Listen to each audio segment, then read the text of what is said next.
অৰুণোদয় আঁচনিখন হল দুখীয়া মানুহৰ কাৰণে কৰা আঁচনি। অৰুণোদয় আঁচনি চৰকাৰী কৰ্মচাৰী থকা পৰিয়ালে পাব নোৱাৰে। 682 জন চৰকাৰী কৰ্মচাৰী যিটো 1 তাৰিখে দৰমহা পায়, কোনো কন্ট্ৰেকচুৱেল চুক্তিবদ্ধ অংগনবাদী নহয়, কোনোবাই হেলথত কাম কৰে, কোনোবাই বিত্ত বিভাগত কাম কৰে, কোনোবাই ৰেভিনিউ ডিপাৰ্টমেণ্টত কাম কৰে, যি প্ৰপাৰ গভৰ্ণমেণ্ট এমপ্লয়ী। গতিকে তেওঁলোকে লৈ থকাটো আচৰিত, কিন্তু লৈ আছিলে। এই 682 জন কৰ্মচাৰীৰ বিৰুদ্ধে কঠোৰ অনুশাসনমূলক ব্যৱস্থা আমি গ্ৰহণ কৰিম। আমি চৌকছ কৰিব কাৰণে ডিপাৰ্টমেণ্টক অৰ্ডাৰ দিছো। চৰকাৰী কৰ্মচাৰীসকলৰটো দৰমহাৰ পৰা আমি কাটি ল'ম। চাকৰি পোৱাৰ আগৰখিনি আমি নলওঁ, পিছৰখিনিটো ঘূৰাই দিবই লাগিব। এতিয়া আমি ইলেক্ট্ৰিচিটি কনজিউম কিমান কৰে তাৰ পৰাও আমি ধৰিব পাৰো যে মানুহজন ধনী নে দুখীয়া। GST পেমেণ্ট কৰা মানুহটো অৰুণোদয় ল'ব নোৱাৰে। দুদিন পিছত ইনকাম টেক্সৰ পৰা আমি ডাটাবেছটো আনিব পাৰো। গতিকে ক্ৰছ চেকিং কৰাৰ আজিকালি বহুত সুবিধা আছে আৰু এই মেথডলজি বিলাক এতিয়া আমি এপ্লাই কৰি গৈ থাকিলে লিষ্টখন ক্লিন হৈ গৈ থাকিব। 15 তাৰিখৰ পৰা 28 তাৰিখৰ ভিতৰত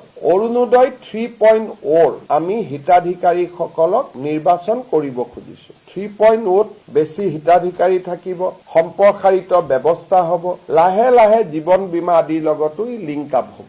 1ৰে বহুত টুত সোমাই গ'ল, গতিকে 1ৰ ডাটাবেছ এতিয়া আমি নাচাওঁ। অৰুণোদয় 2ৰ ডাটাবেছটো আমি চাওঁ। 2ৰ ডাটাবেছত যেতিয়া তেওঁলোকৰ একাউণ্টবিলাক আমি বেংকৰ লগত মেটচ কৰিছিলো, তেতিয়া আজি ধৰাত পৰিলে বা আমি গম পালো যে 682 জন চৰকাৰী কৰ্মচাৰী, যি ৰেগুলাৰ কন্ট্ৰেকচুৱেল নহয়, যি নিয়মীয়া চৰকাৰী কৰ্মচাৰীয়ে অৰুণোদয় আঁচনিৰ ধন ইমান দিনে লৈ আছিল। আৰু এওঁলোক নিয়মীয়া কৰ্মচাৰী, যিটো 1 তাৰিখে দৰমহা পায়, কোনো কন্ট্ৰেকচুৱেল চুক্তিবদ্ধ অংগনবাদী নহয়, কোনোবাই হেলথত কাম কৰে, কোনোবাই বিত্ত বিভাগত কাম কৰে, কোনোবাই ৰেভিনিউ ডিপাৰ্টমেণ্টত কাম কৰে, যি প্ৰপাৰ গভৰ্ণমেণ্ট এমপ্লয়ী। গতিকে তেওঁলোকে লৈ থকাটো আচৰিত, কিন্তু লৈ আছিলে। হয়তো এই নম্বৰটো আৰু বহুত বেছি হ'ব পাৰে।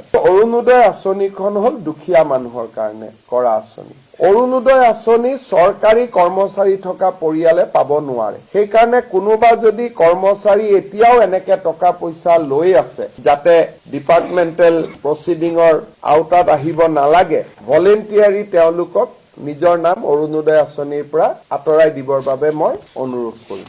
আৰু এই 682 জন কৰ্মচাৰীৰ বিৰুদ্ধে কঠোৰ অনুশাসনমূলক ব্যৱস্থা আমি গ্ৰহণ কৰিম। আমি চৌকছ কৰিবৰ কাৰণে ডিপাৰ্টমেণ্টক অৰ্ডাৰ দিছো। চৰকাৰী কৰ্মচাৰীসকলৰটো দৰমহাৰ পৰা আমি কাটি ল'ম। 682টোৱে যিমান অৰুণোদয় চাকৰি পোৱাৰ আগৰখিনি আমি নলওঁ, পিছৰখিনিটো ঘূৰাই দিবই লাগিব। ধৰক এজনৰ ঘৰত দুখীয়া নহয়, ধনী এজনে ল'লে। এনেইতো আজিকালি টেকনলজিৰ কাৰণে ল'লেও বহুত দেৰি ল'ব নোৱাৰে। টেকনলজি ইমান ডিটেক্ট হৈছে। এতিয়া আমি ইলেক্ট্ৰিচিটি কনজিউম কিমান কৰে তাৰ পৰাও আমি ধৰিব পাৰো যে মানুহজন ধনী নে দুখীয়া। আজিকালি নিয়ম বহুত হৈ গ'ল। যেনেকে আপোনাৰ ঘৰত 120 ইউনিট খৰচ কৰো, এজন অৰুণোদয় বেনিফিচিয়াৰী নাম পালোতে 200 ইউনিট খৰচ কৰে, তেওঁতো দুখীয়া হ'বই নোৱাৰে। গতিকে আজিকালি গভৰ্ণমেণ্টে প্ৰথম এমাহ দুমাহ কোনোবাই ল'লেও লাহে লাহে গভৰ্ণমেণ্টে টেকনলজিৰ জৰিয়তে সকলোখিনি চিনাক্ত কৰিব পাৰে। এইবাৰ আমি 26 জনক অৰুণোদয়ৰ পৰা কাটি দিছো। কিয় কাটিছো? তেওঁ অৰুণোদয় লৈছে, GSTও পেমেণ্ট কৰি আছে।